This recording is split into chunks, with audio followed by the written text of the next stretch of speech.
ये सबको पूरा हमने करते हैं।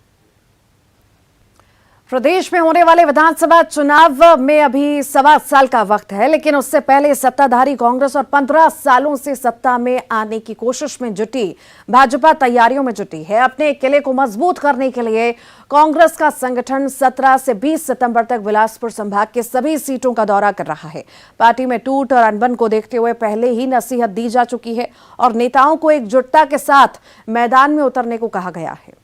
तो वहीं भाजपा ने दावा करते हुए कहा कि जिस तरह से देश से कांग्रेस खत्म होती जा रही है, छत्तीसगढ़ भी जल्द ही कांग्रेस मुक्त हो जाएगा।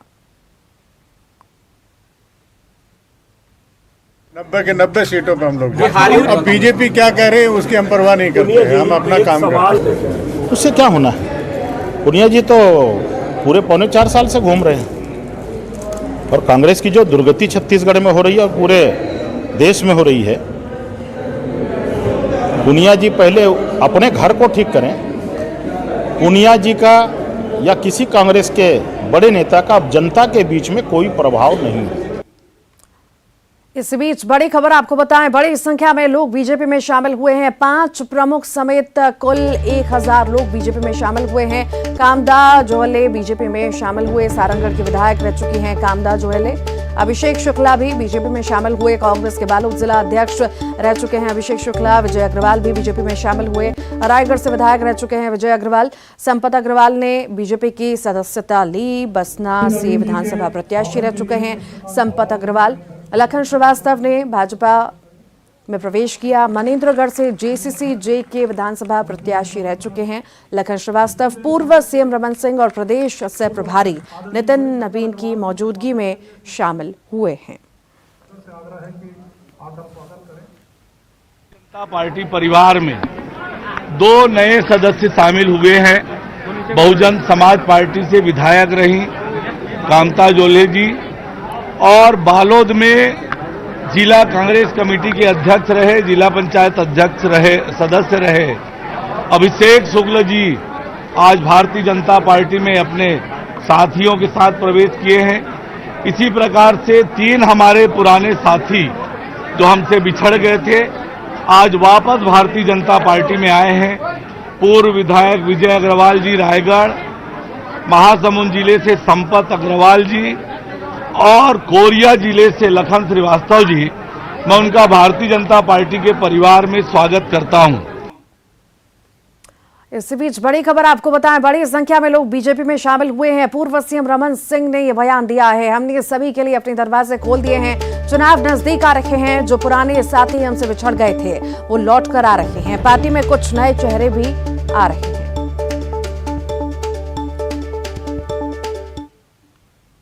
हमने खोल दिया है, चुनाव नज़दीक है और हमारे कुछ पुराने साथी हैं जो वापस लौट के आए। कुछ चुनाव लड़े थे वो साथी लौट के आ रहे हैं, कुछ नए चेहरे भी आ रहे हैं।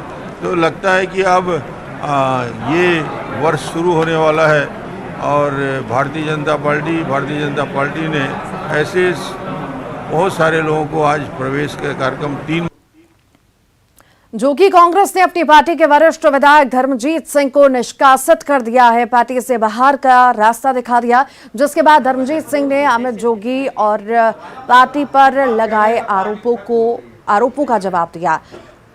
पार्टी की राष्ट्रीय अध्यक्ष रेणु जोगी और प्रदेश अध्यक्ष अमित जोगी मीडिया के सामने आए और धर्मजीत सिंह के आरोपों को सिरे से खारिज किया।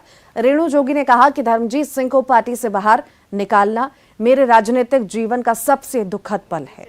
धन्यवाद देती हूँ कि ये मेरे जीवन का, राजनीतिक जीवन का सबसे दुखद पल है, पहलू है कि जिनको मैं अपना छोटा भाई मानती थी, धर्मजीत सिंह जी, उनको मेरे ही हाथों से, मेरी ही कलम से निष्कासन पर पहले हस्ताक्षर किए और अभी हाल में छत्तीसगढ़ में और पूरे देश में भाजपा ऑपरेशन लोटस के द्वारा 31 जुलाई 22 को से उन्होंने पूरे देश में प्रारंभ किया। महाराष्ट्र में एकनाथ शिंदे जी मुख्यमंत्री बने। पर ये जो कि गाली गलौज किया, अपशब्द किए, अरे जब उनसे बात ही नहीं हुई, उन्होंने तो सीधे फोन, और अगर ऐसा कोई प्रमाण है, यहां तक ये बोल देना कि मेरी हत्या की साजिश, अरे तो ये जो आरोप लगा रहे हैं इसका कोई प्रमाण है उनके पास? ये जो उन्होंने प्रमाण दिखाया, साफ साफ वो खुद ही इसमें स्पष्ट है कि मेरी जो भी बात हुई उनसे हुई, उनकी पत्नी जी से तो कोई बात करने का राजनीतिक विषय नहीं, प्रश्न ही नहीं उठता। तो और जो आरोपों की बात है, मैं केवल यही कहूंगा कि ईश्वर उनको सद्बुद्धि दे।